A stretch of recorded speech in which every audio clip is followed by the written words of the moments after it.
Hi, my name is Dr. Corey Wren. I'm a vegan sociologist, a vegan feminist, and a vegan witch. Today we are talking tea. So tea is something that is quite magical, quite witchy, and also happens to be very vegan, and therefore is a really great aspect of vegan witchcraft herbalism. So stick around. I will explain to you what green tea is, why green tea is great, and how to work with green tea.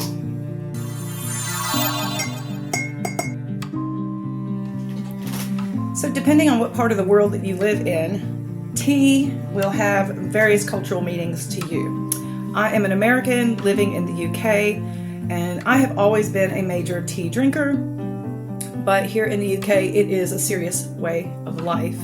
We also know historically tea was a major way of facilitating colonialism, unfortunately, and this is one of the reasons we see tea all over the world and all the different cultural variations of tea.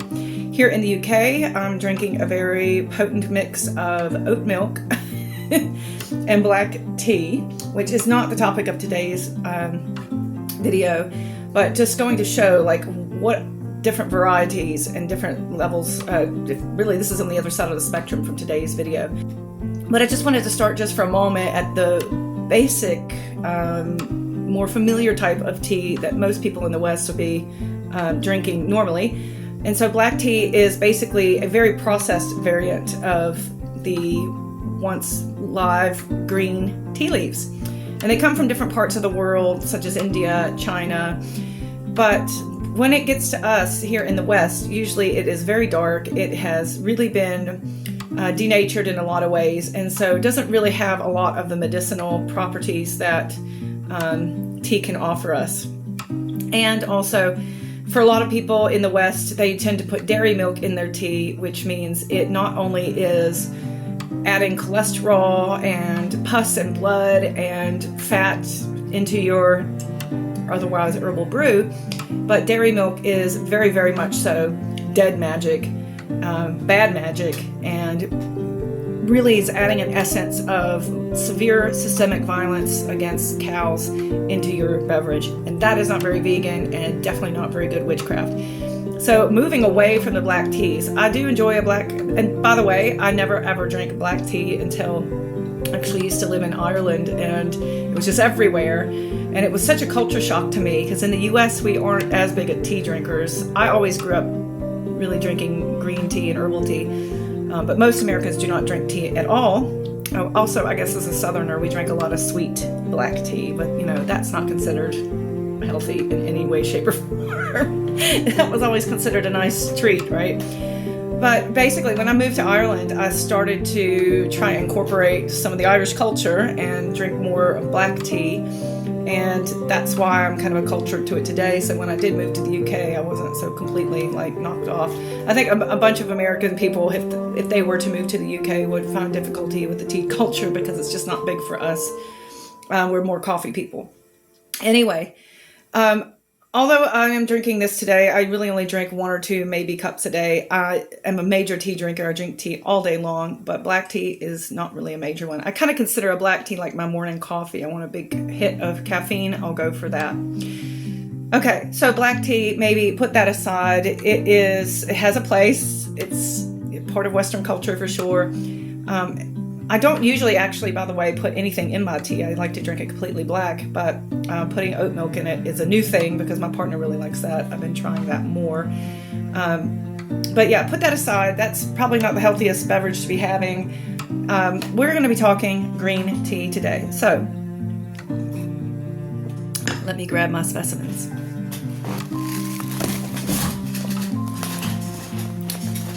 If you don't know anything about tea, I'm not going to give you the full rundown of tea in the world. It's just too many. But in general, all you need to know if you know nothing about tea is that basically black tea has been very denatured, processed. The greener it is, the less denatured it is. That is why green tea is so much better for you, and you really get the magic. There's lots of research on this, and you can go check for yourself. You don't have to trust me, but I'm just here as Dr. Wren to summarize the research that I've done. And I'm not a nutritionist or a medical doctor, but I also am a doctor of sociology, which means I have access to the medical journals and I can go and check for myself all these health claims. But this isn't a science channel anyway. This is a witchcraft channel. So this is about magic, what you make of it. But there really is some scientific evidence to green tea that really does a lot of good stuff for you. We know that it's good for your metabolism. If people are trying to manage their weight, it tends to be good for that because it gives you an energy boost. It's also supposed to have the antioxidants and all that stuff, etc., etc. And there's a reason why people in Asia have been drinking green tea for thousands of years. It's good for you, and it really tastes great. So there's different types, and I can't show you, again, I'm not going to show you all of them in the world because I don't have all the time in the world, but I will show you some of my favorites.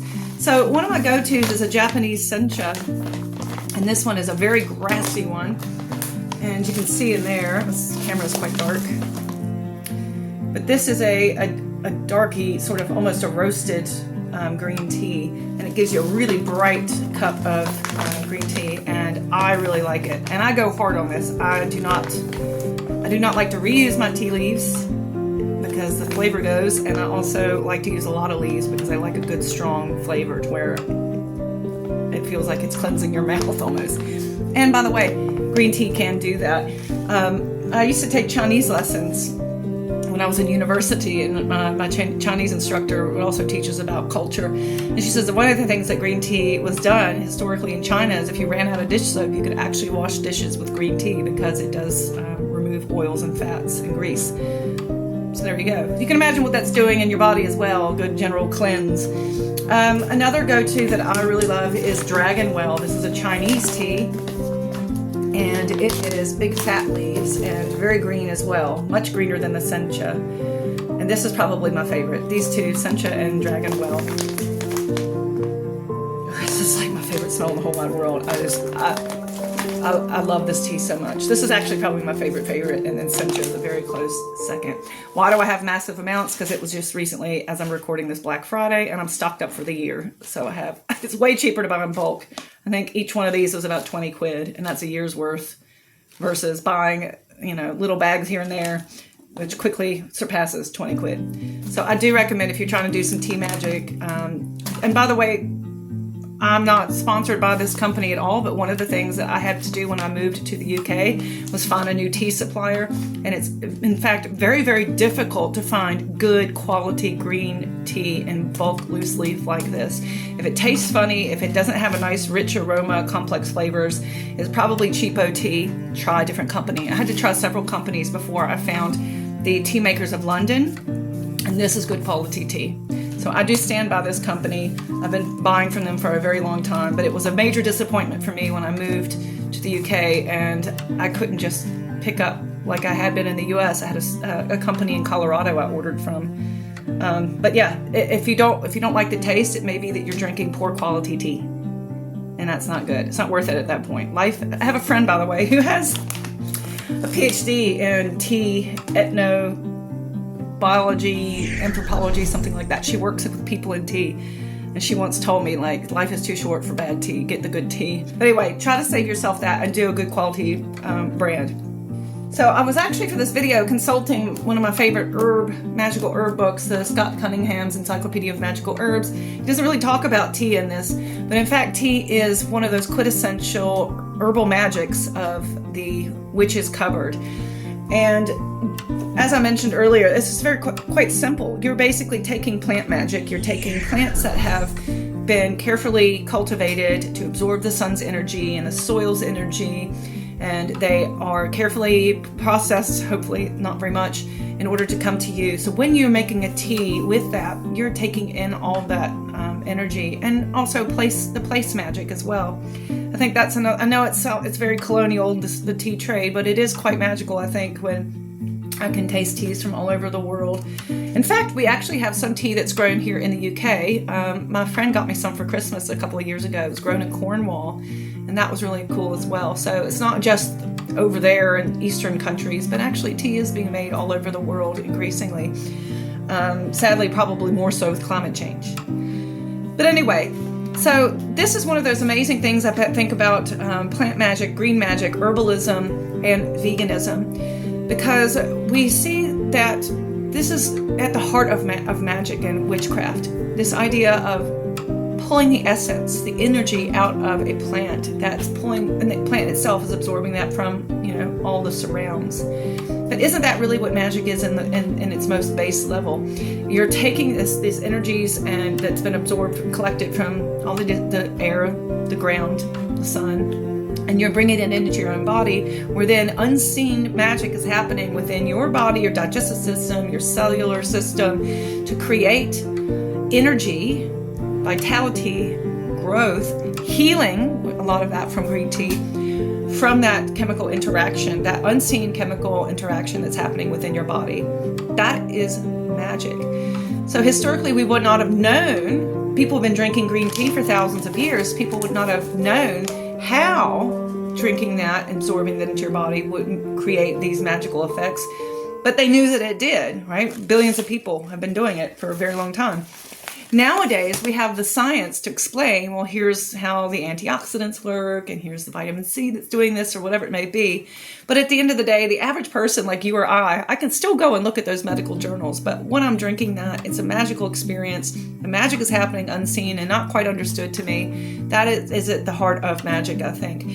And when we're looking also at with witchcraft and tea drinking, we also know that it's a healing experience, as I just mentioned, and that is really the foundations of modern witchcraft. As witchcraft was being reconstituted, if you will, in the 1960s and 70s, right after witchcraft had been decriminalized in the UK, the idea was, well, how can we rebrand witchcraft to harken back to what originally may have been? And all of this, by the way, is a reconstruction, a reclaiming, and also ultimately a reimagining. The idea was, well, historically, people, especially women who were doing healing work with herbs and teas, they were demonized, villainized, and unfortunately executed, tortured, their property taken away, all kinds of horrible things to people. And over the centuries, up until the 1800s, where finally, basically, cunning folk were outlawed, women healers were outlawed, there was a lot of active persecution. So this is all part of that modernization process as we're moving away from country folks living in small isolated spaces who relied on herbs and plants and people who understood those. Now we're moving into a more rationalized society where power is concentrating, and specifically it's concentrating among patriarchal institutions, religion, institutionalized religion, which was very much so at the heart of stamping out paganism and herbalism, and then of course the institution of medical science. So nowadays we're trying to reclaim that, aren't we? And witchcraft did that as well. Herbalists are doing that now. And so focusing on healing was a major part of the witchcraft revival. So this is one of the reasons I think that teas are so foundational. It's an easy way, it's the easiest decoction you can make out of plants to make magic, basically. There's lots of different ways that witches and herbalists do it. You can make a tincture. It's hard to say. Tincture. You can take herbs and put them in alcohol, basically, or sometimes vinegar, and that will leach out the good stuff that you want and then make it digestible. You can make a salve, you can bake it, eat it, all these types of things. But the simplest way is really to steep it in hot water so that the hot water pulls it out and then you're able to consume it through that liquid. That's really why teas, I think, is so foundational to witchcraft today. It's basic, easy, accessible herbalism that people have been doing for thousands of years all over the world. And it's a wonderful, fascinating overlap between veganism as well and witchcraft, because vegans are all into their teas too. So people come to veganism for lots of different reasons, just like with witchcraft, people come to it for lots of different reasons. But a lot of people come to veganism not just out of compassion for non-human animals, but also out of concern for their own health, realizing that the meat and dairy industry has a really, really toxic influence over our communities. And this is one of the reasons then you see green teas and other healthy, sort of like kombucha. I've got kombucha in my fridge right now. I could do a whole video on kombucha. But this is one of the reasons you see vegans who are going to gravitate to that more often. So I think this is a really interesting intersection where, vegans who are more interested in healthy, natural, supportive foods and drinks, and witches who are interested in healing and working with nature can come together over a good cup of tea. So So I would really, really encourage you, whether or not you are vegan or whether or not you are a witch, to check out green tea as really accessible, basic, fundamental magic that anyone can work. Now, a few more tidbits on this. I'm well aware that a lot of people think green tea is the nastiest flavor in the world. I can tell you as a sociologist that our taste buds are actually a product of our socialization. So if you have not really been exposed to green tea very often, it's very likely that you will find it bitter, grassy, and unappetizing. You will not perhaps have the same reaction I do when I open a bag of this and inhale it like a weirdo, that this is the most heavenly scent I've ever smelled and can just drink gallons of it all day. You might not be there yet. But I will tell you as a sociologist that our taste buds, like any other part of our senses system, need to be socialized, reprogrammed in certain cases. So this is why, for instance, when people go vegan, we recommend that you go vegan, you stay vegan for a certain amount of time, because that allows your taste buds to readjust to these new flavors. But we are socialized into interpreting what we think is objective information coming through. What we see cannot always just be objectively trusted, because that'll be skewed by our culture. And what we hear, we'll hear certain things like there's interesting research, for instance, you make a sound and based on what kind of language you were raised with, you'll interpret that sound in a certain way, et cetera, et cetera. Well, the same thing happens with our taste. We learn to interpret this information coming from the external world through our culture, our socialization processes. So the good news is then that taste is very much so malleable. It can be changed. So stick with it, stick around with it. Another thing I wanted to mention is with tea bags. Why do I have these cumbersome ways of creating my tea? Well, first off, if you want to get serious about your tea, this is just more economical, and you're getting the better quality tea when you get it in bulk usually. If you're getting it in the little tea bags from the grocery store, that's usually crapo tea that's lesser quality, that's scraped up off the factory floor probably and put into these little bags, and it's tea dust and it's not proper tea. It's been extra processed, and we want to avoid that for the most health benefits, but also for a better flavor profile. Also, on top of that, is that when those little things go in the bag, the tea bags are created, that tea bag invariably is going to have microplastic in it. Especially those like nice little triangle pyramid ones that you see. Those usually have plastic in them in order to make them hold that shape. And really very, very few tea bags out there do not have microplastics of some kind in them. So I would strongly avoid any of that and just get straight to the bulk stuff and reduce your waste, by the way. Just buying in bulk is better for that as well. So that would be my tidbit for that. Make sure that you are giving yourself enough time to get used to the taste. Make sure that you are getting away from the microplastics as much as possible. And the last thing is to really get the most out of this magical cup of green tea. Put your intention in it. You'll see this in a whole lot of different witchcraft books and how-to guides. It's not just about throwing the different ingredients together and slopping it in your mouth, right? It's better than nothing. But taking time to slow down and put intention into that process, the ritual of making tea. I'm not as ritualistic as some people are about making green tea. The friend that I mentioned a little earlier ago, who actually has a PhD in ethnobotany of tea and people, which is badass, by the way. When she's here and she stays with me, there is an entire ritual to making that green tea. Like it's a certain amount in a certain type of cup and all this kind of thing. I'm not there yet. I don't know if I'll ever be there. But if you wanted to go that route, you can imagine how adding that extra level of ritual and intention can boost the magic of that green tea.